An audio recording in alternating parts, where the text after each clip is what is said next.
नमस्कार। मैं हूँ एस्ट्रोलॉजर उषाजन भटनागर। आप सबका स्वागत है मेरे इस चैनल में।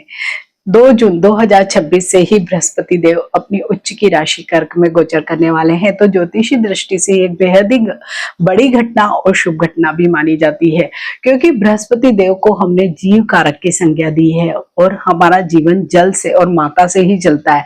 और जो कर्क राशि है वो जल तत्व की राशि है। चंद्रमा स्वयं उसके लॉर्ड है, जो माता को भी रिप्रेजेंट करते हैं। तो यहाँ पर जब देवगुरु बृहस्पति गोचर करते हैं तो वो उच्चता को, शुभता को प्राप्त करते हैं। इसलिए जब भी कर्क राशि में गोचर होता है बृहस्पति देव का, जो 12-13 साल के बाद ही होता है, वो बहुत खास माना जाता है।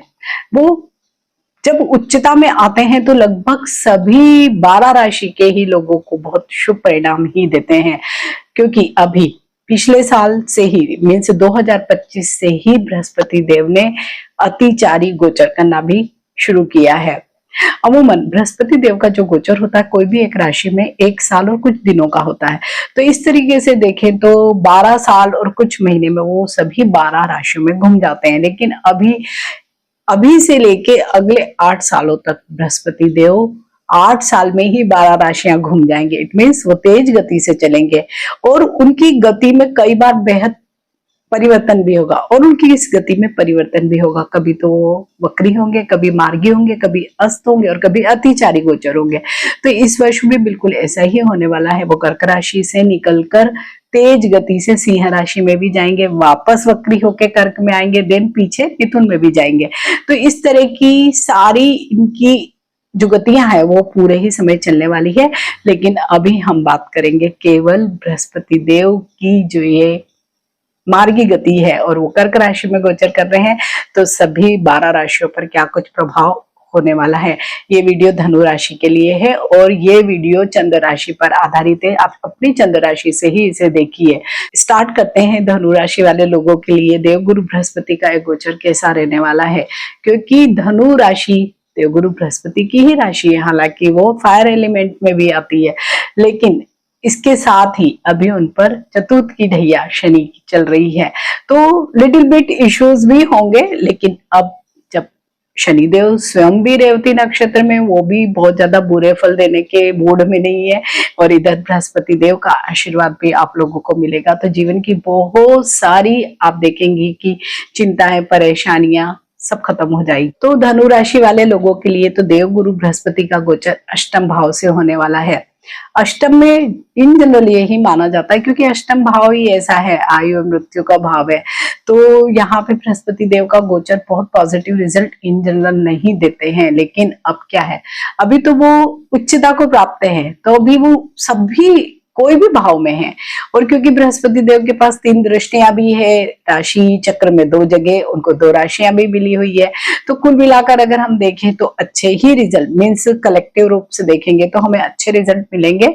तो यहाँ पे अष्टम में होने के बावजूद भी आप सब लोगों को बहुत बढ़िया रिजल्ट मिलने वाले हैं। तो क्या होगा, अष्टम भाव आयु मृत्यु का तो भाव है ही, रहस्य का भी भाव है। रहस्य वाली विद्याएं जो सभी ऑकल्ट से जुड़ी हुई है, गुड़ विद्याएं, फिलोसॉफी, मीन्स ऐसी जो चीजें जो थोड़ी सी लीग से अलग हटके हैं, उन सब भावों का ही है ये। यहाँ से हम इन्हीं सारे भावों को देखते हैं। तो इसके साथ ससुराल पक्ष को भी देखा जाता है, लीगल इश्यूज को भी देखा जाता है और ऐसी चीजें जहां पे आप कोई नया खोज करते हैं, रिसर्च करते हैं, तो इतनी अच्छी सारी चीजें। यहाँ से हम अनअर्न्ड मनी को भी देखते हैं। तो क्या होगा धनु राशि वाले लोगों को, एक तो अगर कोई पैतृक संपत्ति के या कोई भी आपके पुराने मुद्दे चल रहे हैं, लीगल कोई भी मामले चल रहे हैं, भले ही वो घर घरेलू है या जमीन जायदाद के है या भाई बहनों से है, कोई भी प्रकार के अगर कोई मुद्दे चल रहे हैं तो सब भी सॉर्ट आउट होंगे। कहीं ना कहीं म्यूचुअल अंडरस्टैंडिंग बनेगी और सारी चीजें आपकी खत्म होगी। ससुराल पक्ष से आपके संबंध अच्छे बनेंगे। तो जब भी ससुराल पक्ष से संबंध अच्छे होते हैं तो वैवाहिक जीवन भी संतुलित हो जाता है। इसके साथ ही आयु मृत्यु का भी भाव है। छोटे मोटे डाइजेस्टिव इश्यूज भले ही हो सकते हैं, लेकिन अगर कोई पुरानी बड़ी लंबी बीमारियां चल रही है तो उनसे आपको निजात जरूर मिलेगी। इसके साथ ही जो लोग भी रिसर्च के क्षेत्र में जाना चाहते हैं या कोई साधना करना चाहते हैं या कई प्रकार के ऐसे अध्ययन करना चाहते हैं गूढ़ विद्याओं का, तो उनको अभी एक गुरु मिलेगा और उनको उसी के मार्गदर्शन में कुछ न कुछ ऐसा ज्ञान हासिल होगा जो सचमुच ही रहस्यों से भरा होगा। तो ये सारी ही चीजें हम देखते हैं तो बहुत ही आपके जीवन में पॉजिटिविटी लाएगी। इसके साथ ही अनअर्न्ड मनी, अनअर्न्ड मनी कहाँ होती है? या तो हमें कोई दे दे, मतलब कोई विरासत में हमें कोई चीज मिल जाए, या हमारी लॉटरी लग जाए, या कोई क्लेम का पैसा हमें मिल जाए, तो इस तरीके के पैसे मिलने का भी बहुत ज्यादा योग आप लोगों के लिए बन रहा है। बृहस्पति देव की दृष्टियों की बात करेंगे तो माना यही जाता है कि बृहस्पति देव की जो दृष्टियां होती है उनमें अमृत होता है। तो बृहस्पति देव की जो एक दृष्टि पड़ रही है वो 12वें भाव में। 12वां भाव क्या है? व्यय का भाव है, विदेश यात्राओं का, मोक्ष का, अध्यात्म का, हमारी नींद का भी भाव है। तो बहुत सारी चीजें यहाँ पर आपकी अभी होने वाली है। और यहाँ पर क्योंकि, तो यहाँ पर क्या हो सकता है, आप ज्ञान प्राप्त करने के लिए, विशेषकर स्टूडेंट्स के लिए है कि अगर वो बाहर जाकर पढ़ना चाहते हैं, कुछ भी हायर एजुकेशन के लिए जाना चाहते हैं, या जॉब के लिए जाना चाहते हैं, या अगर आप कोई ऐसा बिजनेस करते हैं जो फॉरेन से कनेक्टेड हो, तो वहां पर आपको बहुत सफलता मिलेगी। या आपको घूमने भी जाना है, लंबी दूरी की यात्राएं भी करनी है, तो वो भी यहाँ से पॉसिबल है। इसी यात्रा में आपका व्यय होगा, लेकिन अभी आपका व्यय मेडिकल में कम होगा, ज्यादातर यात्राओं में होगा, या कोई सामाजिक कार्यों में आपका व्यय हो सकता है। अध्यात्म में आपकी रुचि बढ़ने वाली है। कोई शिविर आप ज्वाइन कर सकते हैं, या कोई नेचुरोपैथी का सेंटर ज्वाइन कर लिया, या कोई आप ऐसी सामाजिक संस्थाओं से जुड़े जहां पर आप कोई सामाजिक कार्य करें। तो ये भी एक बहुत अच्छी स्थिति आप सब लोगों के लिए रहने वाली है।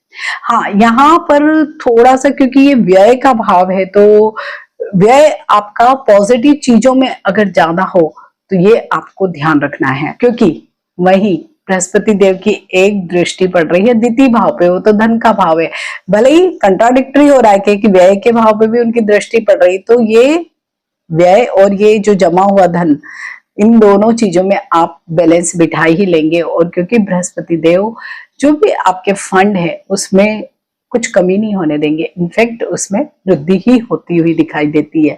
तो यहाँ पे क्या होगा, जब बृहस्पति देव की दृष्टि पड़ेगी तो आपके फंड में वृद्धि होगी, आपकी वाणी बहुत अच्छी रहेगी, इसे बहुत गंभीर आपकी वाणी होगी, माधुर्य से भरी होगी, बहुत इंप्रेसिव आप बातें करने वाले हैं, मीन्स विद्वतापूर्ण बातें आप करेंगे, तो सचमुच ही सब लोग आपसे प्रभावित हो जाएंगे।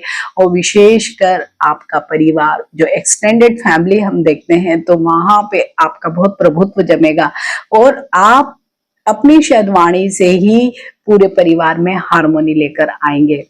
अगर आप शादीशुदा नहीं है, शादी के योग्य हैं, आप अभी मीन्स मैरिजेबल एज में है, तो आपकी शादी हो सकती है।